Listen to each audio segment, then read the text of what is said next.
बार पार्वती जी ने शिव जी से पूछा, भगवान, लोग इतना कर्मकांड करते हैं फिर भी इन्हें आस्था का लाभ क्यों नहीं मिलता?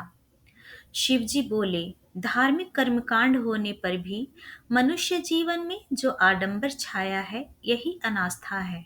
लोग धार्मिकता का दिखावा करते हैं, उनके मन वैसे नहीं हैं। परीक्षा लेने वे दोनों धरती पर आए।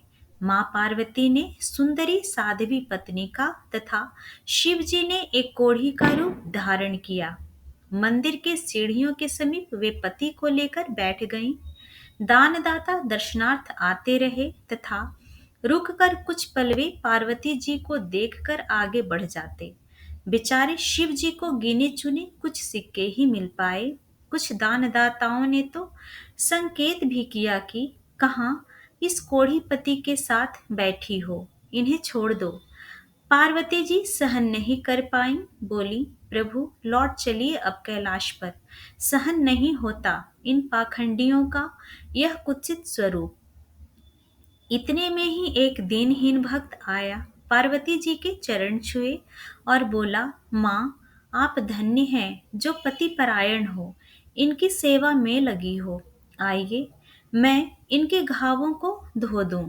फिर मेरे पास जो कुछ भी सत्तू आदि हैं, आप और हम साथ साथ खा लें।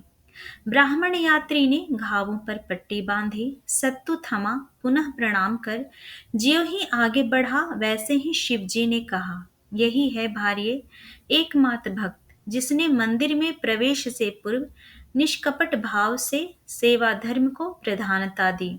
ऐसे लोग गिने चुने हैं, शेष तो सब आत्म प्रवंचना भर करते हैं और अवगति को प्राप्त होते हैं। शिव जी और पार्वती जी ने अपने वास्तविक स्वरूप में उस भक्त को दर्शन दिए, परम गति का अनुदान दिए और वापस लौट गए। मनुष्य परमात्मा की सर्वोत्कृष्ट संरचना और शक्तिशाली कृति है। अपने आप से विग्रह करके ही उसने सर्वनाश की स्थितियां पैदा कर ली हैं। अन्यथा भगवान ने उसे जो कुछ देकर पैदा किया उसमें उसकी दुखी रहने का कोई कारण नहीं है।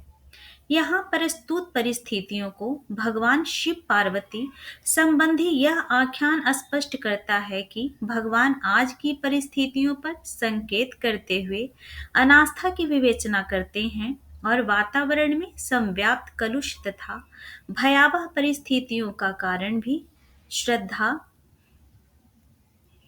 तत्व की अवमानना को ही बताते हैं। इन दिनों सर्वत्र अनास्था का दौर चल रहा है। अदूरदर्शिता हो जाने से लोग मानवीय गरिमा को भूल गए हैं, अचिंत्य चिंतन और अनुपयुक्त आचरण में संलग्न हो रहे हैं। फलतः रोग, शोक, कलह, भय और विनाश का वातावरण बन रहा है। भीषण विभीषिकाएं निरंतर धरती के अस्तित्व तक को चुनौती दे रही हैं।